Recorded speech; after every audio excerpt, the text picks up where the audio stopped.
Hello guys, so in today's video, I'm going to show you how to embed a link in an email using Zapier. This process is straightforward and designed to make your emails more interactive and helpful by automating link embedding, which can enhance your communication efficiency. By the end of this tutorial, you'll be able to seamlessly integrate embedded links into your emails, saving you time and effort.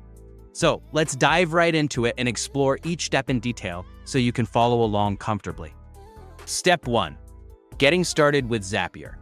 First, you'll need to head over to the Zapier homepage. Zapier is a powerful tool that automates workflows between various apps you use.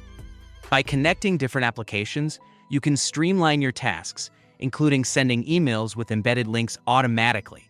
This makes Zapier a great choice for anyone looking to boost productivity and reduce manual work. If you're not logged in yet, look for the login option at the top right corner of the page. Use your credentials to log in, and if you don't have an account, you can easily sign up for free. Keep in mind that Zapier offers a free plan with access to core features, so you can get started without any upfront cost. Step 2. Navigating your Zapier dashboard. Once you're logged in, you should be on the Zapier homepage. This is your dashboard, where you can manage your Zaps. Those are the automated workflows you create. You'll find everything you need to set up and monitor your workflows here. When you're ready, click on the button that says Create. This will bring you to a page where you can start configuring your new Zap by defining the tasks you want to automate. Step 3. Choosing your workflow options. Next, you'll want to select Zaps from the dashboard menu options. This step is crucial because it brings you to the heart of your workflow automation in Zapier, where you can manage your existing Zaps or begin creating new ones. If you're new to Zapier, don't worry. Creating your first Zap is easy, and you can always come back and tweak it later as you become more familiar with the platform. Click on Create Zaps to start setting up a new workflow. This will open up a new interface where you can specify the trigger and action for your workflow. Essentially, the trigger is the event that starts your workflow, and the action is the task Zapier performs automatically once the trigger happens. Step 4. Setting up your trigger. At this point, you will need to set up a trigger. A trigger could be any event that you want to kickstart your workflow. For example, it could be receiving an email, creating a new calendar event, or receiving a form submission.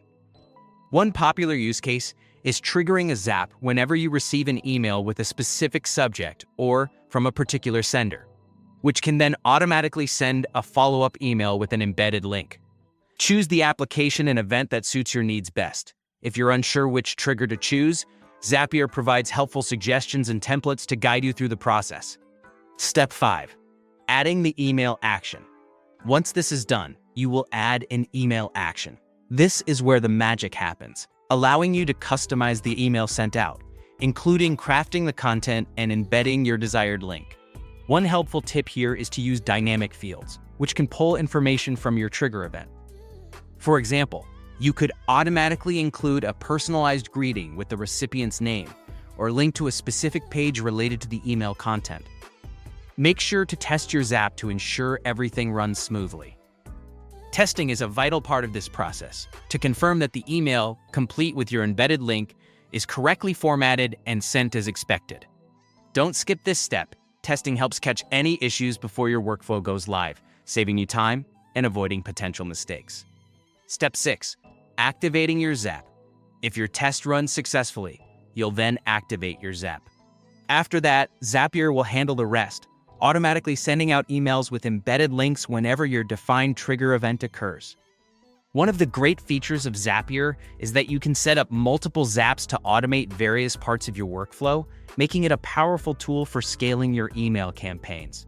For those of you who are more advanced, Zapier also allows for conditional logic with the use of paths.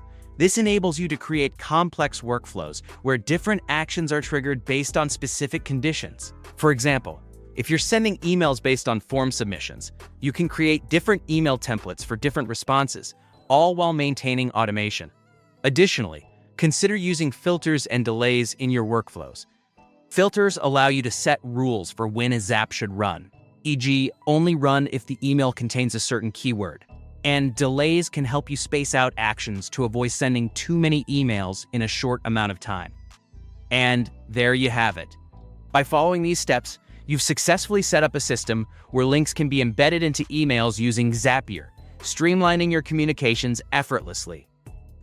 Zapier's automation tools can save you hours each week, making your email processes more efficient and less prone to human error. Thanks for watching, and happy automating. If you found this video helpful, don't forget to like, subscribe, and hit the notification bell so you don't miss any future tutorials. Also, drop a comment below if you have any questions or if there's another automation you'd like to learn about.